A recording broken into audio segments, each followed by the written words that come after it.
Assalamualaikum warahmatullahi wabarakatuh. Hai teman-teman, perkenalkan nama saya Livia.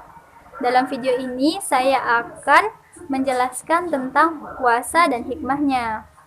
Puasa, pasti sering dong kalian mendengar kata puasa. Bahkan kalian pasti sering melakukannya. Puasa dalam bahasa Arab yaitu saum, artinya menahan. Sedangkan secara etimologi, puasa adalah suatu substansi beribadah kepada Allah Subhanahu wa taala yang memiliki syarat dan rukun tertentu untuk menahan diri dari segala keinginan syahwat perut, segala yang masuk ke dalam kerongkongan berupa makanan maupun minuman serta sejenisnya teman-teman, sejak terbit fajar hingga terbenamnya matahari, bebas dari nifas maupun haid, dan dilaksanakan dengan yakin dan niat. Assalamualaikum warahmatullahi wabarakatuh. Hai teman-teman, perkenalkan nama saya Livia. Baiklah teman-teman, dalam video ini saya akan menjelaskan kepada teman-teman semua tentang puasa dan hikmahnya. Puasa, pasti kalian sering dong mendengar kata-kata puasa, bahkan kalian pasti sering melaksanakannya juga. Puasa dalam bahasa Arab yaitu saum, yang bermakna menahan. Sedangkan secara etimologi, puasa merupakan suatu substansi beribadah kepada Allah Subhanahu wa taala yang memiliki syarat dan rukun tertentu untuk menahan diri dari segala keinginan syahwat perut maupun yang segala sesuatu yang masuk ke dalam kerongkongan berupa makanan maupun minuman, yang dilaksanakan sejak terbit fajar hingga terbenamnya matahari. Orang yang melakukannya harus bebas dari haid maupun nifas dan dilakukan dengan yakin dan niat.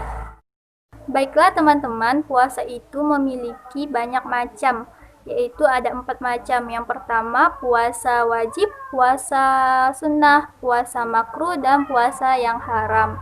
Puasa wajib itu adalah puasa yang harus kita laksanakan, dan jika kita melaksanakannya akan mendapat pahala. Yang termasuk puasa wajib yaitu puasa Ramadan, puasa qada Ramadan, puasa nazar, dan puasa kafarot. Terus puasa sunnah. Puasa sunnah adalah puasa yang dilakukan kita akan mendapatkan pahala. Jika tidak dilakukan, kita tidak dapat apa-apa. Yang termasuk puasa sunnah ada banyak, yaitu puasa Senin Kamis, puasa Daud, puasa di bulan Sa'ban, puasa 6 hari di bulan Syawal, puasa tanggal 8 dan tanggal 9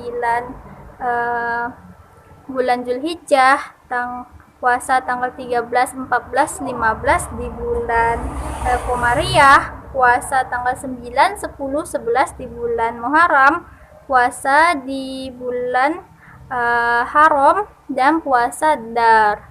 Terus puasa makruh. Puasa makruh adalah puasa yang jika kita laksanakan itu tetap sah, tetapi lebih baik puasa itu tidak dilaksanakan. Ada 4 macam, yaitu puasa sunnah di hari Jumat saja. Puasa yang kedua, puasa sunnah di hari Sabtu saja. Yang ketiga, puasa sunnah di hari Minggu saja, dan puasa di tanggal 10 Muharram saja. Puasa ini bisa menjadi puasa yang tidak dihukumi makruh teman-teman, yaitu dengan kita berpuasa 1 hari sebelum atau sesudah puasa makruh ini. Jadi jika teman-teman melaksanakan puasa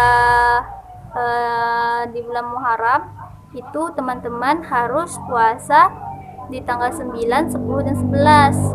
Jika kalian melaksanakan puasa pada tanggal 10 saja, itu hukumnya makruh teman-teman.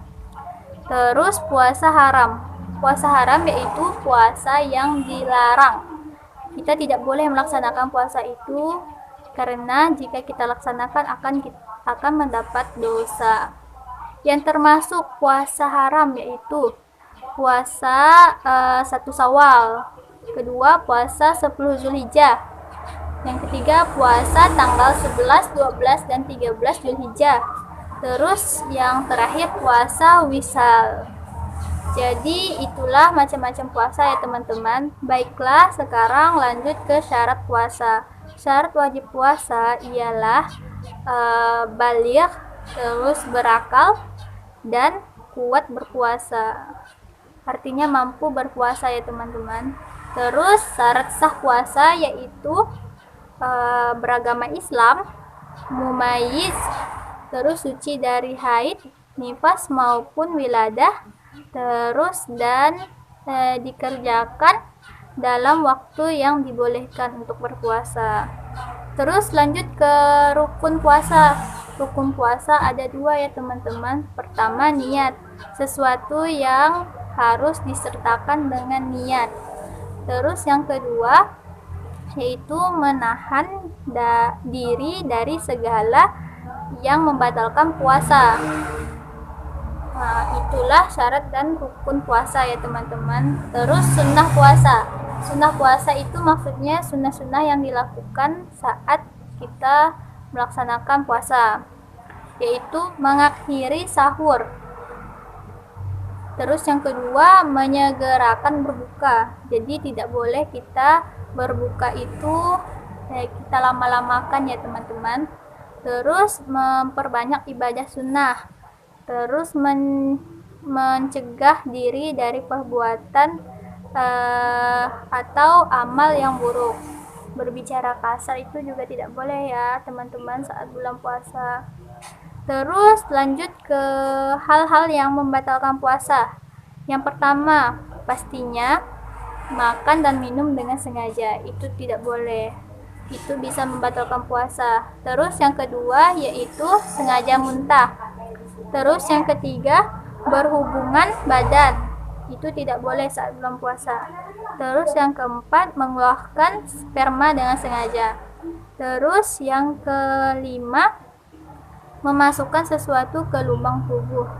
Dan yang keenam, keluar darah haid maupun nifas. Itu akan membatalkan puasa ya teman-teman. Terus lanjut ke orang yang tidak boleh berpuasa. Yang pertama, orang yang sakit. Karena orang yang sakit harus minum obat agar cepat sembuh ya teman-teman. Yang kedua yaitu musafir, orang yang sedang perjalanan jauh tapi dengan tujuan yang baik dan niatnya yang baik. Terus yang ketiga, orang yang tidak mampu, seperti yang sudah tua, yang sudah tidak mampu berpuasa lagi. Terus yang keempat, ibu hamil dan menyusui. Lanjut ke implikasi puasa terhadap kesehatan. Implikasi puasa terhadap kesehatan itu ada 2, yaitu terapi penyakit mental dengan puasa, yaitu mengobati sifat egois, mengobati sifat amarah dan menahan emosi, mengobati problematika pergaulan bebas bagi pemuda sekarang ini. Sudah banyak kan teman-teman.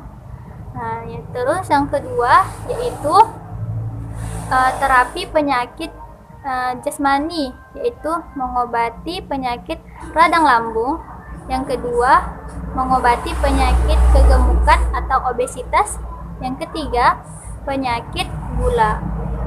Terus lanjut ke dalil-dalil tentang puasa. Dalil-dalil tentang puasa itu banyak sekali ya teman-teman. Salah satunya yaitu Quran Surah Al-Baqarah ayat 183 yang artinya, wahai orang-orang yang beriman, diwajibkan kepada kamu berpuasa sebagaimana telah diwajibkan kepada umat sebelummu agar kamu bertakwa. Terus lanjut pada keutamaan puasa dan hikmahnya. Keutamaan puasa yang pertama yaitu bau mulut orang yang berpuasa itulah yang Allah sukai teman-teman. Terus yang kedua, doanya itu mustajab. Jadi doanya itu, doa orang puasa itu cepat dikabulkan teman-teman, insya Allah. Terus yang ketiga, mendapatkan dua kebahagiaan, yaitu mendapatkan kebahagiaan saat berbuka puasa dan dapat bertemu Allah Subhanahu wa taala. Terus yang keempat, sebagai tameng dari syaitan.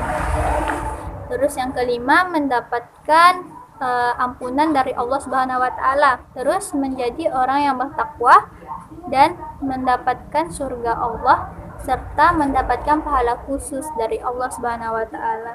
Terus hikmah berpuasa. Hikmah berpuasa ini begitu banyak. Jadi dalam perspektif religius, puasa yaitu untuk mengutamakan perintah Allah dan menumbuhkan rasa selalu mengingat Allah. Terus yang kedua, perspektif medis. Puasa itu baik untuk kesehatan teman-teman, karena di hari biasa saat kita tidak berpuasa, kita kan makan terus nih teman-teman. Organ dalam tubuh selalu bekerja dan tidak beristirahat dengan cukup. Sehingga jadinya kalau kita melakukan puasa, alat-alat pencernaan pun bisa beristirahat dengan cukup. Terus perspektif psikologis, yaitu puasa dapat membuat kita lebih tahan menghadapi stres, tidak mudah tersinggung dan tidak mudah berkelahi. Artinya kita dapat mengendalikan diri atau diartikan sabar. Terus yang terakhir yaitu perspektif sosial. Dengan merasakan begitu sakitnya berpuasa, menahan lapar dan haus selama puasa akan menimbulkan rasa kasih sayang, solidaritas, dan kepedulian terhadap orang lain yang di luar sana yang hidup di garis kemiskinan teman-teman.